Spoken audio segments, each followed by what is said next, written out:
चलिए सभी को मेरा प्रणाम। एक बहुत अच्छा किस्सा है। एक बार क्या, घर में एक पत्नी की बहुत चलती थी, तो पति पति पत्नी पीड़ित था। तो पति एक बार बाजार जाने के लिए निकला कि मैं छाता लेके आता हूँ।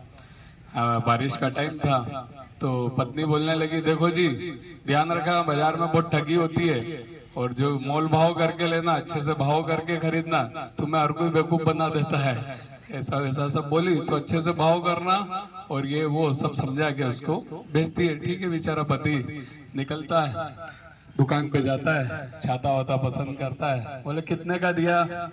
तो दुकानदार बोलता है 20 रुपए का। पुराने जमाने की बात है, तो बोले 20 रुपए का। अच्छा अच्छा, तो बोले 10 रुपया लगाओ, क्योंकि पत्नी ने सिखाया था भाव करना है। तो फट से बोले 10 रुपया लगाओ।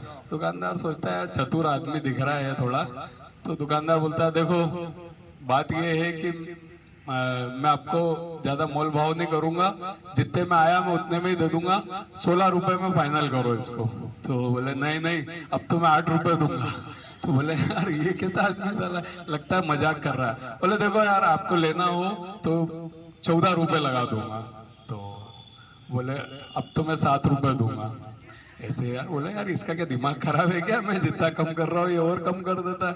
बोले यार देखो, आप तो एक काम करो, फाइनल करो, 10 रुपए में ले, आप तो मेरे को घाटे में दे रहा हूँ, पर 10 रुपए में इसको फाइनल करो।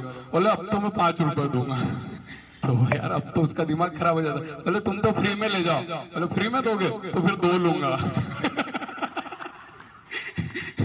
तो इस इतनी सी बात का सार केवल इतना है, मैं जो बताना चाहता हूँ ये है कि देखिए, एक छाता जो बाजार लेने गया, भाव के चक्कर में, मतलब भाव लगाने के चक्कर में, सही भाव लगाने के चक्कर में वो एक छाता नहीं खरीद पाया। समझना बात को, कि एक भाव के चक्कर में अगर एक व्यक्ति छाता नहीं खरीद सकता है, तो भगवान से कैसे मिल सकता है।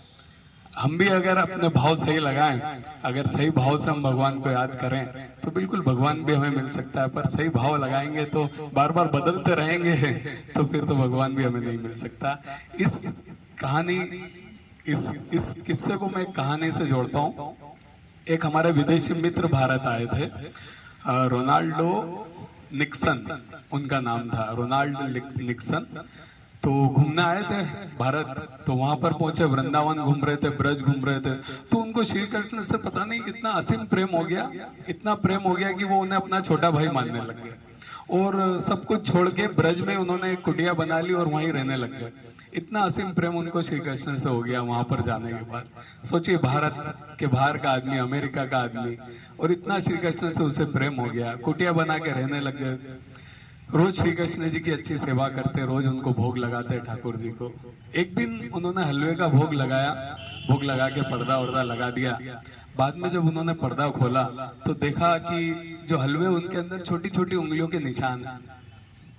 तो बड़े भाव विभोर हुए कि यार देखो, मेरी भक्ति, मतलब कि कान्हा ने मेरी सुन ली। श्री कृष्ण बहुत उनके अश्रु से, मतलब आंखों से अश्रुधारा बहने लगी, बहुत रोने लगे, इमोशनल होने लगे।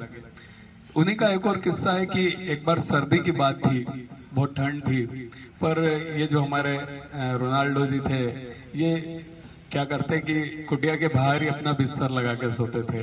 तो अच्छे से ठाकुर जी को भी, श्री कृष्ण जी को भी ओढ़ा देते थे घर में पहले, फिर बाहर आके खुद भी अच्छे से ओढ़ के सोते थे। एक दिन ये सो रहे रात को, और सोते सोते आवाज आई, ओ दादा। इनने उठ के देखा, तो इनको कोई नहीं यार, मेरा भ्रम होगा, कौन बोला। फिर सो गए, फिर आवाज आई, ओ दादा। अब इनको लगा कि कोई तो है। इन्होंने कुटिया में जाकर देखा, तो इन्होंने देखा, अरे आज तो मैं श्री कृष्ण जी को उड़ाना भूल ही गया।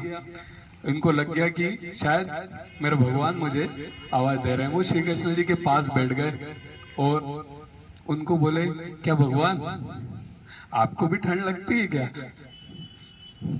तो श्री कृष्ण जी के आंसू से अश्रुधारा बहने लगी, मतलब भगवान की मूर्ति से अश्रुधारा बहने लगी। और अश्रुधारा बहते बहते जब रोनाल्डो जी ने इस बात को देखा, इस दृश्य को देखा, तो वो भी बहुत भाव विभोर हो गए, बहुत रोने लग गए। तो देखिए, ये होती है भक्ति, ये होती है भाव।